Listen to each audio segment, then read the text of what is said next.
Hello students, let's start the next topic, that is cost of material consumed. Non profit organisations जो हमारे होते हैं उनमें कई बार कुछ ऐसे मटेरियल्स होते हैं जिनको हम ड्यूरिंग द ईयर जिनकी कंजम्पशन चलती रहती है, लाइक मेडिसिन हैं, फूड स्टफ है, ठीक है, स्टेशनरी की आइटम्स होती हैं, पोस्टेज, स्पोर्ट्स मटेरियल एक्सेट्रा।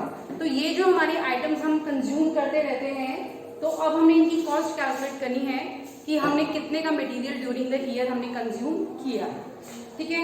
इनका जो ओपनिंग और क्लोजिंग स्टॉक हमें क्वेश्चंस में गिवन होता है कि what is the opening stock and closing stock, you have to just find कि हमने ड्यूरिंग द ईयर कितने का मटेरियल कंज्यूम किया है, ठीक है। तो अब उसके लिए देखिए हम क्या करेंगे, ओपनिंग स्टॉक ऑफ मटेरियल ये हमें गिवन होगा कि उस मटेरियल का ओपनिंग स्टॉक कितना है, इट विल बी शोन, ये हमारी बैलेंस शीट में दिखाया हुआ होगा। जो हमारी ओपनिंग स्टॉक है ये हमारी ओपनिंग बैलेंस शीट में आपको गिवन होगा कि हमारे उस मटेरियल का ओपनिंग स्टॉक क्या है। देन हम उसमें ऐड करेंगे material purchase during the year, कि हमने during the year same material कितने का परचेज किया। वो ऐड करने के बाद फिर हम माइनस करेंगे क्लोजिंग स्टॉक ऑफ मटेरियल, उस मटेरियल का जो क्लोजिंग स्टॉक है वो हम माइनस कर देंगे, और ये जो क्लोजिंग स्टॉक है it will be given in your closing balance sheet, ये हमें वहां पर गिवन होगा। तो ओपनिंग स्टॉक में मटेरियल परचेज ऐड करके और क्लोजिंग स्टॉक माइनस करके जो बैलेंस आएगा, that balance is the material consumed during the year, कि हमने उस साल में कितने का मटेरियल कंज्यूम किया, ठीक है। तो ये चीज हमारी हमें कैलकुलेट करनी होती है। अब कई बार क्वेश्चन में क्या होता है कि material purchase during the year हमें गिवन नहीं होता कि हमने कितने का मटेरियल परचेज किया है। हमें क्रेडिटर्स गिवन होंगे कि मटेरियल के इतने क्रेडिटर थे, हमने इतने का उनको पेमेंट कर दिया, इतने का डिस्काउंट हो गया, तो उससे फिर हमें कैलकुलेट करना होता है कि हमने कितने का मटेरियल परचेज किया था ड्यूरिंग द ईयर। इसके लिए हम एक अलग से अकाउंट बनाते हैं जिसको हम बोलते हैं क्रेडिटर्स फॉर मटेरियल अकाउंट, ठीक है। ये सिर्फ वो क्रेडिटर्स हैं जिनसे हम ये मटेरियल वगैरह खरीदते हैं।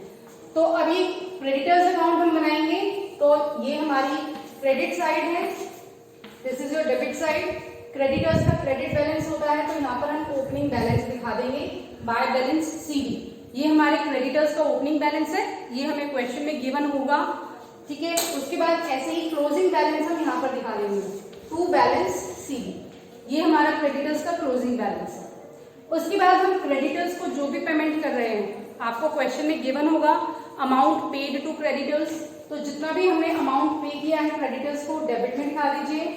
टू रिटर्न्स, अगर हमने कोई माल रिटर्न किया है तो वो हम रिटर्न में दिखा देंगे। टू डिस्काउंट, अगर कुछ डिस्काउंट वगैरह हो रखा है तो डिस्काउंट को भी हम यहाँ पर दिखा देंगे। तो this is your credit side. अब उसके बाद जब हम बैलेंस निकालेंगे तो बैलेंस आपका आ जाएगा by purchases made during the year, ये हमारी बैलेंसिंग फिगर है, ठीक है। इससे हमें यूं पता चल जाता है कि हमने ड्यूरिंग द ईयर कितने का माल परचेज किया है, ठीक है। तो इसके लिए क्रेडिटर फॉर मटेरियल्स अकाउंट हमारा बनाया जाता है।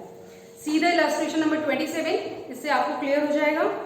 स्टॉक ऑफ स्टेशनरी ऑन 1 अप्रैल 2016, हमें स्टेशनरी का ओपनिंग स्टॉक दिया हुआ है 50,000, तो ये आपका ओपनिंग स्टॉक हो गया, यहाँ पर आप लिख लीजिए इसके सामने 50,000। उसके बाद है stock of stationery on 31 March 2017, मतलब क्लोजिंग स्टॉक हमें दे रखा है 40,000 का, कि जो हमारी स्टेशनरी है उसका हमारा क्लोजिंग स्टॉक हो गया 40,000, ठीक है।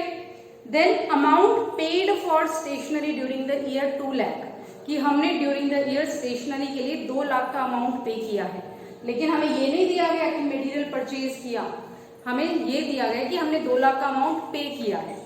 And creditors for stationery 20,000, opening में क्रेडिटर्स दे रखे हैं, और creditors for stationery on 31 March 2017 10,000, ये हमें क्लोजिंग क्रेडिटर्स दे रखे हैं। तो अभी देखिए, अब ये वाला अमाउंट कैलकुलेट करने के लिए हमें क्रेडिटर फॉर मटेरियल अकाउंट बनाना पड़ेगा, ठीक है। अभी देखो, इसमें हमें ओपनिंग में दिया हुआ है कि ओपनिंग में जो हमारे क्रेडिटर्स हैं वो 20,000 के हैं, आप यहाँ पर 20,000 लिख लीजिए, ठीक है। उसके बाद हमें क्लोजिंग क्रेडिटर्स गिवन है 10,000 के,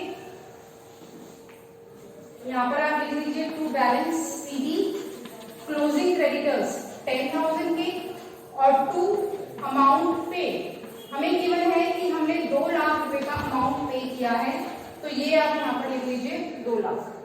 ठीक है, अब यहाँ से हमारी बैलेंसिंग फिगर क्या आ जाएगी, by purchases made during the year, कि हमने उस साल कितने की स्टेशनरी परचेज की।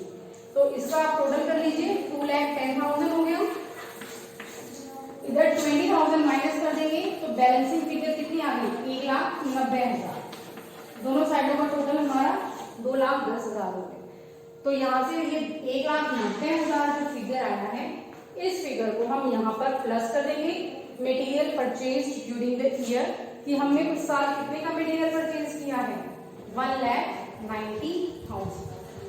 तो आप इसका टोटल कर लीजिए, 50 प्लस 190 2,40,000, 240 में से 40 माइनस हो गए, तो 2 लाख रुपए हमारा आ गया। क्या है ये, material consumed during the year, कि हमने उस साल में 2 लाख रुपए का मटेरियल कंज्यूम किया है। और ये जो हमने अमाउंट कंज्यूम किया है, दैट मीन्स इसको हम कहाँ पे शो करेंगे, it will be shown in income and expenditure account. और इनकम एंड एक्सपेंडिचर अकाउंट के कौन से साइड पे, एक्सपेंडिचर साइड पे हम इसको शो करेंगे, क्योंकि ये हमारा 2 लाख रुपए का खर्चा हुआ है ऑन दी स्टेशनरी। ठीक है, तो इस तरह से हम मटेरियल कंज्यूम्ड हम कैलकुलेट करेंगे। ऐसे ही जो हमारी बाकी की इलस्ट्रेशंस हैं वो भी सेम ही हैं, इसी तरह से हम कैलकुलेट करेंगे। आप एक इलस्ट्रेशन और देखिए,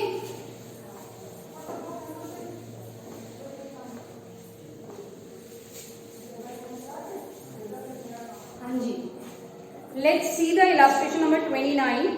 हमें गिवन है calculate the amount to be debited to income and expenditure account. Income and expenditure account में जो हमने अमाउंट डेबिट करना है, हमें वो कैलकुलेट करना है। Stock of sports item on 1 अप्रैल 2016 11,900। ठीक है, this is your illustration 29 from the book. Opening stock हमें गिवन है, opening stock of sports item, sports का ओपनिंग स्टॉक हमें गिवन है 11,900। उसके बाद हमें गिवन है stock of sports item on 31 March 2017, मतलब क्लोजिंग स्टॉक है ये हमारा 2500 का, उसको हम बाद में माइनस कर देते हैं। तो this is your closing stock 2,500, इसको हमें माइनस करना है बाद में। Paid for sports item during the year, हमने during the year amount pay किया है 20,700 का, और क्रेडिटर्स हमें दे रखे हैं 31 मार्च 2017 को 2,800 की। तो इसमें हमें ना तो ओपनिंग क्रेडिटर्स गिवन है और ना ही हमें ये अमाउंट गिवन है कि हमने ड्यूरिंग द ईयर कितने का मटेरियल परचेज किया। तो इसके लिए हम फिर से क्या करेंगे, क्रेडिटर्स अकाउंट बनाएंगे। ये हमारा क्रेडिटर्स अकाउंट हो जाएगा। यहाँ पर हम लिखते हैं by balance CD. Opening balance हमें कुछ भी गिवन नहीं है, ठीक है, दिस इज बीडी, सॉरी, ये हमें ओपनिंग कुछ भी गिवन नहीं है। यहाँ पर हम लिखेंगे closing balance to balance C D, ये हमारे गिवन है 2800, ठीक है।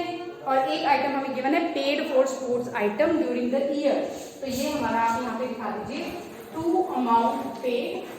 हमने ड्यूरिंग द ईयर कितने का अमाउंट पे किया, 20,700, ठीक है।